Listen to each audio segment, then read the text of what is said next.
Miriam and Daniel had what most people considered a perfect marriage.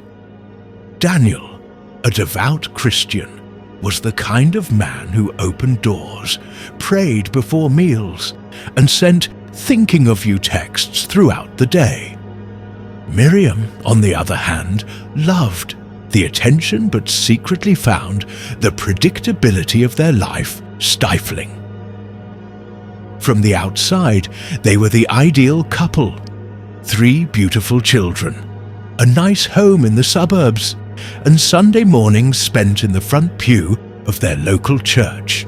But beneath the surface, Miriam was restless.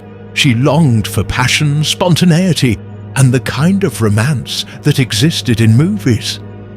She started to drift, and before long, she found excitement elsewhere. It started innocently enough.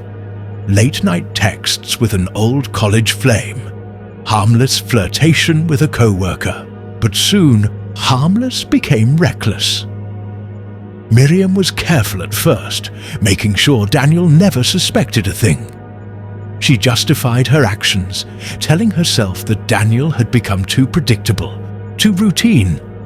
She wasn't leaving him, just stepping out for some fun. Then came Jason, a charismatic businessman with a charming smile and a taste for adventure. Unlike Daniel, Jason was unpredictable, always planning weekend getaways and spontaneous dinner dates. Miriam felt alive with him, but secrets have a way of catching up with people. Daniel wasn't stupid. He started noticing the late nights, the sudden obsession with her phone, the way she no longer reached for his hand at church.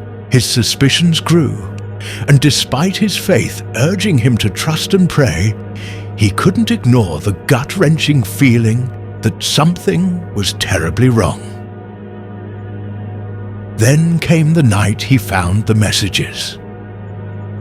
Miriam had fallen asleep on the couch, her phone loosely gripped in her hand.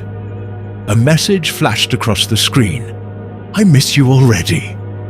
Tonight was incredible. Daniel felt his heart drop. The man who had built his life on trust, honesty, and faith now found himself drowning in betrayal. He wanted to wake her up, to demand answers, but instead he went into their bedroom, knelt beside the bed, and prayed. He also briefly considered throwing her phone into the neighbor's pool, but ultimately decided against it. The next morning, Daniel placed her phone on the breakfast table. Miriam's heart pounded as she saw his face, a mixture of pain, anger, and disappointment. "Who is he?" he asked, his voice calm but firm. Miriam hesitated, her mind racing for a way out, an excuse. But there was none. The evidence was there. All she could do was stare at her coffee, unable to meet his eyes. The silence stretched until finally Daniel sighed. "I loved you, Miriam. I still do. But I can't live like this." Rachel, their daughter, chose that exact moment to walk in, see her parents in silence, and dramatically announce, "Well, this is awkward. I'm going to go eat breakfast at Lisa's house." And she left before anyone could respond. The divorce was messy. Daniel, despite his heartbreak, refused to smear Miriam's name in public. But the church community wasn't as gracious. Whispers followed Miriam wherever she went. Some people judged, others pitied. But the ones most affected were their children. David, age 15, Rachel, age 12, and little Lucas, only 7. David, once a star athlete and devout Christian like his father, withdrew from church and sports. He blamed his mother, angry that she had destroyed their family. Rachel, a daddy's girl, stopped talking to Miriam altogether. Lucas, too young to fully understand, cried at night, asking when Daddy was coming home. Miriam, who had once craved excitement, now found herself alone in a quiet, empty home, burdened by regret. Even the dog, Sparky, seemed to glare at her from time to time, as if judging her life choices. Just as Miriam was beginning to adjust to her new normal, Jason, her great escape, moved on. The thrill of the affair had faded, and without secrecy, to keep things exciting, he lost interest. One day, he simply stopped returning her calls. Miriam considered calling him one last time, but ultimately decided against it when she realized even the pizza delivery guy was more consistent than Jason Daniel.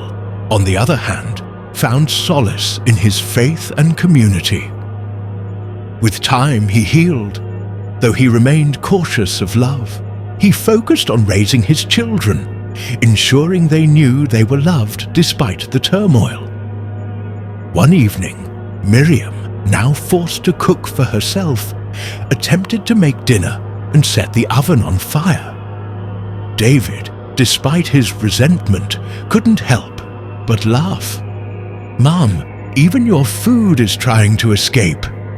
Rachel snorted, and for the first time in months, the tension lifted. Miriam smiled at her children, realizing how much she had taken for granted. Another day, Lucas walked up to his mother and very seriously asked, "Mum, does this mean I can have 2 Christmases now? Because if so, I think I'm okay with it." Miriam sighed. "That's not how this works, buddy." Lucas pouted. "Then what was the point of all this?" Time passed, and while wounds didn't fully heal, they became scars, a reminder of lessons learned. Miriam eventually sought therapy and tried to rebuild her relationship with her children, though trust was a slow thing to earn back. Daniel, though still single, found peace in his faith and purpose in helping other struggling couples. His love for Miriam had been real, but love without trust could not stand. David found his way back to sports. Rachel softened toward her mother, and Lucas, well, he still asked too many questions, like why people in movies never go to the bathroom for the price of betrayal. Infidelity had cost Miriam everything: her husband, her reputation, and years of precious time with her children. The thrill she once chased had left only destruction in its wake. For Daniel, the pain had transformed into wisdom. He still believed in love, but he now knew that no marriage could survive without trust. For their children, the scars of a broken home would always be there. But they also carried resilience, learning from the mistakes of their parents. As for Miriam, she often found herself staring at old photos, remembering what she had lost, and in those quiet moments, she finally understood that excitement was fleeting, but faithfulness was forever.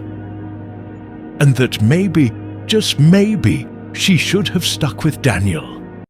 At least he never burned the house down trying to make pasta.